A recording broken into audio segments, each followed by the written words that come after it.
ಹರೇ ಕೃಷ್ಣ. ಎಲ್ಲರಿಗೂ ಶ್ರೀ ಸಿರಿ ಪಾಕಕ್ಕೆ ಎಲ್ರಿಗೂ ಸ್ವಾಗತ. ಹಾಗೆಯೇ ಇವತ್ತು ನಾನು ಫ್ರೈಡ್ ರೈಸ್ ರೆಸಿಪಿನ ಈಸಿಯಾಗಿ ಕೆಲವು ನಿಮಿಷಗಳಲ್ಲಿ ಹೇಗೆ ಮಾಡ್ಕೊಳ್ಳೋದು ಅಂತ ಹೇಳಿ ತೋರಿಸ್ತಾ ಇದ್ದೀನಿ. ಬನ್ನಿ ನೋಡೋಣ.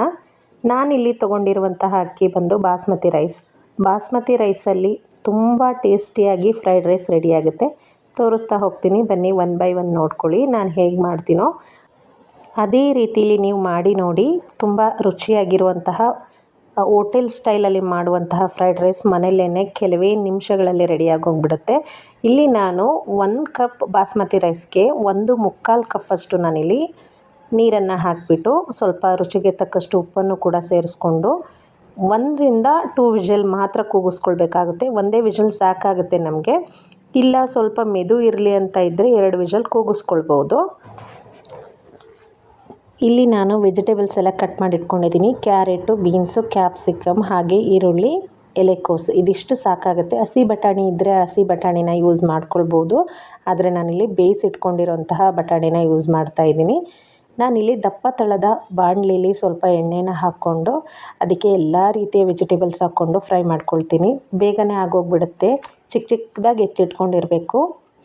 ಫ್ರೈಡ್ ರೈಸ್ಗೆ ತುಂಬ ಚೆನ್ನಾಗಾಗುತ್ತೆ, ಬೇಗನೂ ಆಗುತ್ತೆ. ಹಾಗೆಯೇ ತುಂಬ ಬೇಯಿಸೋಂಥ ಅಗತ್ಯ ಇಲ್ಲ ಫ್ರೈಡ್ ರೈಸ್ಗೆ ತರಕಾರಿನ. ಹಾಗಾಗಿ ಜಸ್ಟ್ ಫ್ರೈ ಮಾಡ್ಕೊಳ್ಬೇಕು ಅಷ್ಟೇ.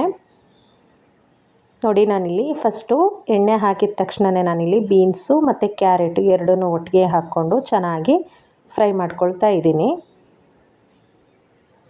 ನೋಡಿ, ನೆಕ್ಸ್ಟ್ ಕೋಸನ್ನು ಹಾಕ್ಕೊಳ್ತಾ ಇದ್ದೀನಿ, ಎಲೆಕೋಸು. ಇದಕ್ಕೆ ಬೇಕಿತ್ತು ಅಂತಂದರೆ ಗೋಬಿನೂ ಕೂಡ ಆ್ಯಡ್ ಮಾಡ್ಬೋದು. ಇದಾದ ಮೇಲೆ ನಾನು ಈರುಳ್ಳಿನ ಹಾಕ್ಕೊಳ್ತಾ ಇದ್ದೀನಿ. ಎಲ್ಲ ತರಕಾರಿನೂ ಹಾಫ್ ಫ್ರೈ ಆಗಬೇಕು ಅಷ್ಟೇ. ಈಗ ಕ್ಯಾಪ್ಸಿಕಮ್ನ ಸೇರಿಸ್ಕೊಳ್ತಾ ಇದ್ದೀನಿ. ಚೆನ್ನಾಗಿ ಫ್ರೈ ಮಾಡಿ. ಇದೇ ರೀತಿಯ ಯೂಸ್ಫುಲ್ ವಿಡಿಯೋಸ್ಗೆ ನನ್ನ ಚಾನಲ್ನ ಸಬ್ಸ್ಕ್ರೈಬ್ ಮಾಡಿ. ಹಾಗೆಯೇ ಫ್ರೆಂಡ್ಸ್ ಮತ್ತು ಫ್ಯಾಮಿಲಿ ಸರ್ಕಲ್ಗೆ ಶೇರ್ ಮಾಡಿ. ನಿಮಗೆ ಇನ್ನೂ ಒಳ್ಳೆಯ ಉತ್ತಮವಾಗಿರುವಂತಹ ರೆಸಿಪೀಸ್ ನನ್ನ ಚಾನಲಲ್ಲಿ ನೀವು ನೋಡ್ಬೋದು.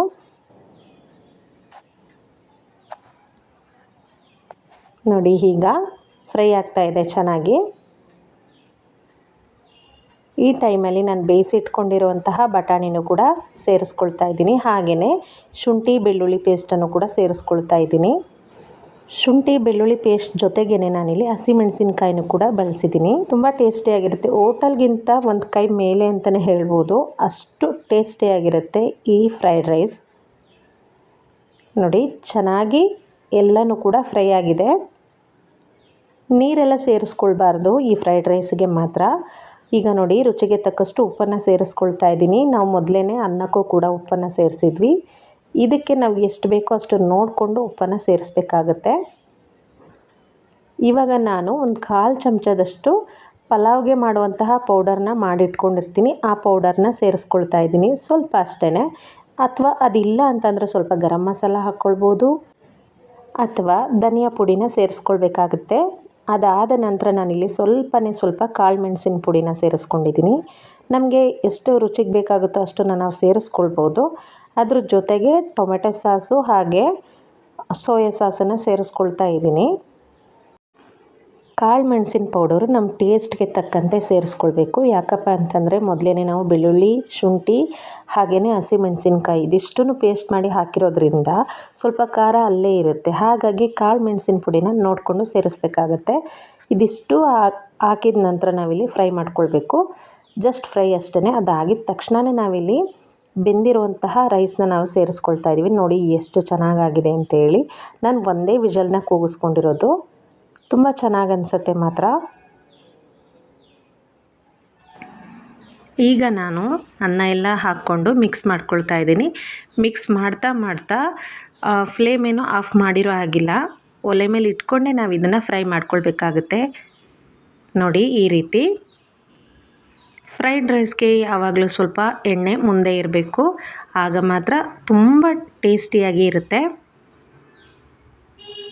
ಆದರೆ ಬಿಡಿ, ಹೋಟೆಲಲ್ಲಿ ತುಂಬ ತರಕಾರಿ ಇರಲ್ಲ, ಬರೀ ಎಣ್ಣೆನೇ ಇರುತ್ತೆ. ಆದರೂ ಕೂಡ ನಾವು ಮನೇಲಿ ಮಾಡ್ಕೊಳ್ಳುವಾಗ ಈ ರೀತಿ ಮಾಡಿಕೊಂಡ್ರೆ ತುಂಬ ಚೆನ್ನಾಗಿರುತ್ತೆ. ನಿಮ್ಮೆಲ್ಲರಿಗೂ ಈ ರೆಸಿಪಿ ಇಷ್ಟ ಆಗಿದ್ದರೆ ಪ್ಲೀಸ್ ಲೈಕ್ ಮಾಡಿ, ಶೇರ್ ಮಾಡಿ ಮತ್ತು ಸಬ್ಸ್ಕ್ರೈಬ್ ಮಾಡಿ. ಇದೇ ರೀತಿ ನಾನು ಮುಂದೆ ಬರುವಂತಹ ವಿಡಿಯೋಗಳಲ್ಲಿ ಅತ್ಯುತ್ತಮವಾಗಿರುವಂತಹ ಸೂಪರ್ ಟೇಸ್ಟಿಯಾಗಿರುವಂತಹ ರೆಸಿಪಿ ವಿಡಿಯೋಗಳನ್ನ ತರ್ತಾಯಿದ್ದೀನಿ. ನೀವೆಲ್ಲರೂ ನನ್ನ ವಿಡಿಯೋಗೆ ಸಪೋರ್ಟ್ ಮಾಡಿ, ಹಾಗೆಯೇ ನನ್ನ ಚಾನಲ್ನ ಸಬ್ಸ್ಕ್ರೈಬ್ ಮಾಡಿಕೊಂಡು ನೋಡಿ. ನಿಮಗೇನಾದರೂ ಈ ಫ್ರೈಡ್ ರೈಸ್ ರೆಸಿಪಿ ಇಷ್ಟ ಆಗಿತ್ತು ಅಂದರೆ ಪ್ಲೀಸ್ ಕಮೆಂಟ್ ಮಾಡಿ ತಿಳಿಸಿ, ಹಾಗೆಯೇ ಲೈಕ್ ಮಾಡಿ. ಈ ರೆಸಿಪಿನ ನೀವು ಒಂದ್ಸರಿ ಟ್ರೈ ಮಾಡಿ, ಟೇಸ್ಟ್ ಮಾಡಿ, ನಂತರ ನಿಮಗೆ ಗೊತ್ತಾಗುತ್ತೆ. ನಿಮ್ಮೆಲ್ರಿಗೂ ಖಂಡಿತವಾಗ್ಲೂ ಇಷ್ಟ ಆಗೇ ಆಗುತ್ತೆ ಅಂತ ಹೇಳ್ತಾ ನಾನು ಬಾಯ್ ಹೇಳಲಿಕ್ಕೆ ಇಷ್ಟಪಡ್ತೀನಿ. ಬಾಯ್, ಥ್ಯಾಂಕ್ಸ್ ಫಾರ್ ವಾಚಿಂಗ್. ಇದೇ ರೀತಿ ನನ್ನ ವೀಡಿಯೋಸ್ನ ನೋಡಿ ಮುಂದೇನೂ ಕೂಡ. ಅಲ್ಲಿವರೆಗೂ ಬಾಯ್ ಬಾಯ್. ನಾನು ನೆಕ್ಸ್ಟ್ ವಿಡಿಯೋದಲ್ಲಿ ಸಿಗ್ತೀನಿ.